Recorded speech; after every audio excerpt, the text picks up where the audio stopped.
ప్రియమైన దేవుని పిల్లలారా, ప్రభువైన యేసుక్రీస్తు వారి పేరట మీ అందరికీ వందనాలు.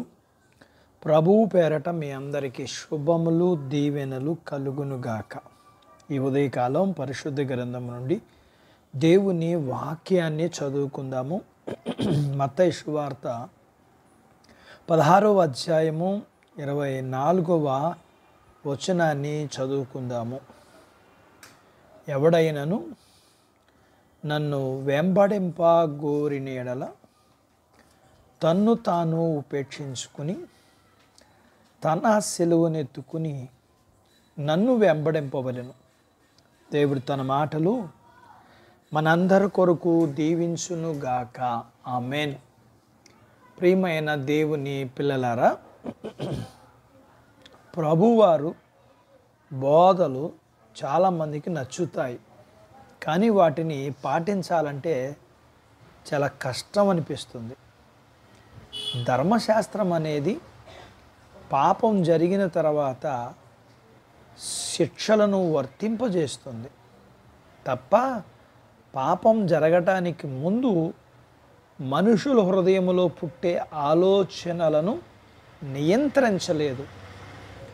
పాపం అనేది ముందుగా మనుషుల ఆలోచనలలో పుట్టి తర్వాత క్రియారూపం దాలుస్తుంది.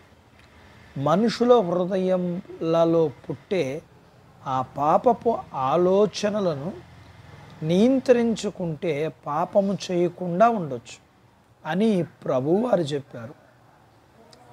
మోహపు చూపే చూడనప్పుడు వ్యభిచారం చేసే అవకాశం ఉండదని, సహోదరుని మీద కోపము చూపనప్పుడు నరహత్య చేసే అవకాశం ఉండదని ప్రభువు చెప్పారు. మనుషుల జీవితాలను సరళతరం చేసి వారి మధ్య సంతోష సమాధానాలు ఉండేలా ఆయన బోధలు ఉన్నాయి.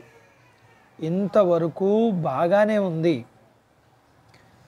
ప్రభువారు మన మంచి కోసమే కదా చెప్పేది అని వాటిని అంగీకరించి ఆయనను వెంబడించాలని అనుకోవచ్చు. అయితే నన్ను వెంబడించువాడు తన సిలువనెత్తుకుని వెంబడించాలని, లేదంటే నాకు పాత్రుడు కాదని చెప్పడం అనేది జీర్ణించుకోవడం కష్టం అనిపిస్తుంది. ప్రతి ఒక్కరూ ఏమాత్రం కష్టాలు బాధలు లేని సుఖవంతమైన జీవితం కోరుకుంటారు. సిలువ మోయడం అంటే అదేమైనా తేలికమైన విషయమా? ఎంత బరువు భారంగా ఉంటుంది. మనము ఏమి పాపము చేశామని మన సిలువనెత్తుకుని వెంబడించాలి?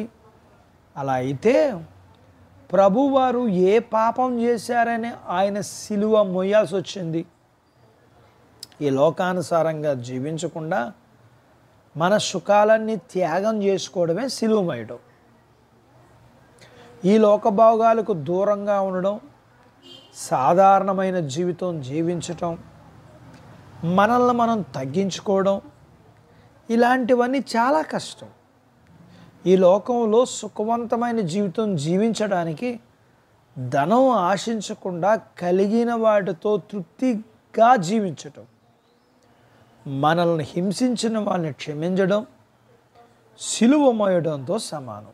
కాబట్టి మనం సిలువను మోస్తూ యేసును వెంబడించి పరలోక రాజ్యానికి వారసులు అవుదాం.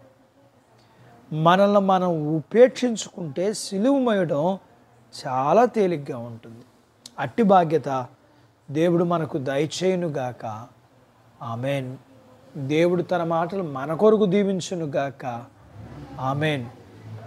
ప్రార్థించుకుందాం. నాతో పాటు ఏకీభవించండి. మమ్ములను మిక్కిలిగా ప్రేమించిన మా ప్రియ పరలోకపు తండ్రి, మీ పరిశుద్ధ నామమును బట్టి మీకు వందనాలు. మేము మిమ్మును వెంబడించడానికి మేము మా సిలువను మోస్తూ మమ్మను మేము ఉపేక్షించుకుని వెంబడించడానికి మేమేమి చేయాలో మీ లేఖనములోంచి మీ లేఖనపు సత్యాన్ని మీరు మాకు బోధించారు. వాటి ప్రకారం జీవించే బాధ్యత మీరు మాకు ఇవ్వండి. మీరే మాకు సహాయం చేయండి, మమ్మల్ని బలపరిచి నడిపించండి.